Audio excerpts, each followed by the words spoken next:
میرا سوال یہ ہے کہ آج کل صحت کے شعبے میں آرٹیفیشیل انٹیلیجنس کا رجحان بہت زیادہ بڑھ رہا ہے، تو ڈاکٹر ہونے کی حیثیت سے پیارے حضور آپ کی رہنمائی اور ہدایت چاہتا ہوں کہ مستقبل میں اخلاقی بنیادوں پر کس پہ اعتبار کیا جائے، کیونکہ میں انفیکشس ڈیزیز ڈاکٹر ہوں. اس کی اگزامپل یہ ہے کہ اگر میں کسی کی تشخیص کر کے کوئی اینٹی بایوٹک پرسکرائب کرتا ہوں اور آرٹیفیشیل انٹیلیجنس کو کہتی ہے اس ڈاکٹر نے غلط اینٹی بایوٹک پرسکرائب کیا ہے یا اینٹی بایوٹک کی تمہیں ضرورت ہی نہیں ہے، تو اس کو کیا کرنا چاہیے؟ بات یہ ہے کہ آرٹیفیشیل انٹیلیجنس کو کس نے فیڈ کیا ہے؟ وہ آپ جیسے ڈاکٹروں نے کیا ہے نا. ٹھیک ہے، آپ انفیکشن ڈیزیز کے ڈاکٹر ہیں جی، لیکن ایک اور دوسرا جو اسپیشلسٹ ہے اس میں، وہ اس کے لیے ایک اور دوائی ریکمینڈ کرتا ہے اسی دوائی کے لیے. ٹھیک ہے، یہ جو کووڈ پھیلا تھا جی جی، اس میں ہم فرنٹ لائن اس کے لیے آپ لوگ کہہ رہے تھے ٹیکے لگواؤ اور یہ کرو. بعض کمپنیوں نے ایسے ٹیکے بنائے جنہوں سے پیسے کمائے، اس کے بعض خلاف لوگ ہو گئے اور اس کا ریئیکشن بھی ہوا. اس ریئیکشن کا جواب آپ کوئی نہیں دیتے، آپ کہتے ہیں جی اتنی % لوگ کامیاب ہوئے، اتنے % صرف اچھے رزلٹ نہیں آئے. ٹھیک ہے، اس کا مطلب ہے کہ پروفیشنلی کیونکہ آپ کے 70% سے اوپر رزلٹ آ گئے، وہ پرومزنگ رزلٹ ہیں، اور جو پرومزنگ رزلٹ ہے اس کا مطلب ہے کامیاب ہے. اور وہ جو 30% ہے وہ زیادہ شور مچانے والا ہے. 70% جو کیور ہو گیا اس نے شور نہیں مچانا، اس نے نہیں بتانا. باقی یہ کہ آپ کے اپنے پروفیشن میں بعض ڈاکٹر ہیں ایسے جو اس کے خلاف تھے. باقی اے آئی تو ایسی کوئی بات نہیں، دین کا معاملہ ہے مثلاً. جی جی، ہم نے یہاں ایک سوال فیڈ کروایا کہ یہ اس کا جواب کیا ہے. اے آئی نے جواب دیا کہ اس کے لیے حدیث یہ ہے، اس کو اس طرح جواب ملتا ہے. تو اس میں سوال کرنے والے نے کر دیا، ہمارے احمدی ہیں، اس کو میں نے کہا تھا کرو کہ یہ تمہارا جواب غلط ہے، اس کا اصل جواب تو یہ ہے حدیث اس کے خلاف چاہتی ہے. تو اس نے کہا ہاں تم ٹھیک ہو، میرا جواب غلط تھا. تو اے آئی نے خود مان لیا. ٹھیک ہے، تو یہی آپ کے میڈیکل پروفیشن میں حساب ہے اے آئی کا.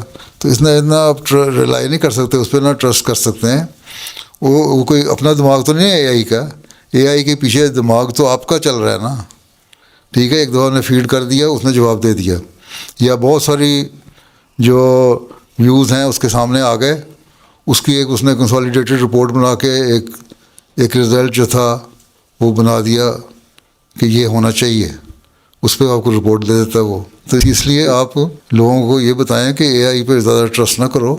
اصل ہم تمہیں دیکھ رہے ہیں اور تمہیں بتا رہے ہیں کہ تمہارا یہ بیماری ہے، اس کے یہ تمہارے ٹیسٹ جو ہیں. اول تو یہ ہے کہ آج کل جو ڈاکٹر ہیں نا وہ جو ہیں زیادہ ریلائی کرتے ہیں ٹیسٹ پہ. بلڈ ٹیسٹ کرو، یورین ٹیسٹ کرو، فلاں ٹیسٹ کرو، فلاں ٹیسٹ کرو، MRI کرو، اسکین کراؤ، فلاں کراؤ، یہ کراتے ہیں نا. جو پرانے ڈاکٹر جو تھے، جس طرح ڈاکٹر ازمیر اسماعیل صاحب جو گائنیکالوجی بھی تھے، جنرل سرجن بھی تھے، آرتھوپیڈک سرجن بھی تھے ہیں، اور ENT اسپیشلسٹ بھی تھے ہیں، وہ سارے کام کرتے تھے اور لوگوں کے سمٹم دیکھ کے علاج کر دیا کرتے تھے. یا پرانے طبیب جو ہوتے تھے، جس طرح خلیفۃ مسیح اول کے بارے میں آتا ہے کہ نبض دیکھ کے بتاتے تھے کہ کس کو کیا بیماری ہے. وہ تو آپ لوگوں کو پتہ کچھ نہیں. تو جو لیبارٹری ٹیسٹ ہے ان کے اوپر آپ کو زیادہ انحصار ہوتا ہے. تو پھر آپ کو بتانا پڑے گا تمہارے لیبارٹری ٹیسٹ یہ کر رہے ہیں، اس کی بنیاد پہ میں یہ تمہیں ریکمینڈ کر رہا ہوں. اے آئی جو ہے وہ غلط کہہ رہی ہے، اس کے پاس سارے لیبارٹری ٹیسٹ نہیں آئے.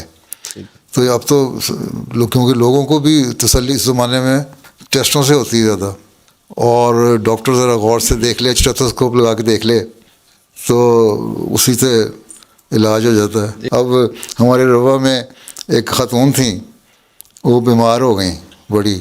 ڈاکٹر مرزا منور احمد صاحب نے اس کا دیکھا گیا، ان کے گھر میں ہی کام کرنے والی تھی، بلڈ پریشر وغیرہ دیکھا اور اس کو دوائیاں دیں، اس کے بخار شخار ہوگا، بلڈ پریشر ہائی ہوگا، اس کی دوائی دے دی ہوگی.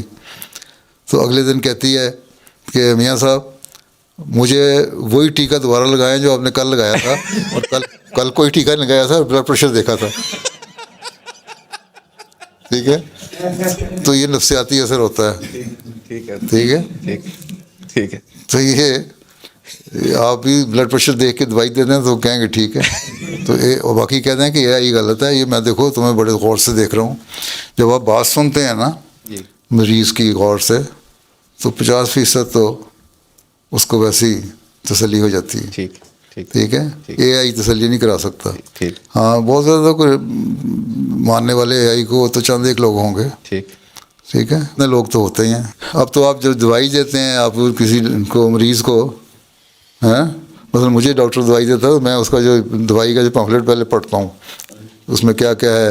اور اس میں انہوں نے اپنی بچت کرنے کے لیے جو فارماسیوٹیکل کمپنیاں ہیں انہوں نے تو لکھا ہوتا ہے اس میں یہ ریئیکشن ہو سکتا ہے، یہ ریئیکشن ہو سکتا ہے، یہ ریئیکشن ہو سکتا ہے. اگر اسی کو پڑھ لینا مریض ہیں تو دوائی نہ کھائے.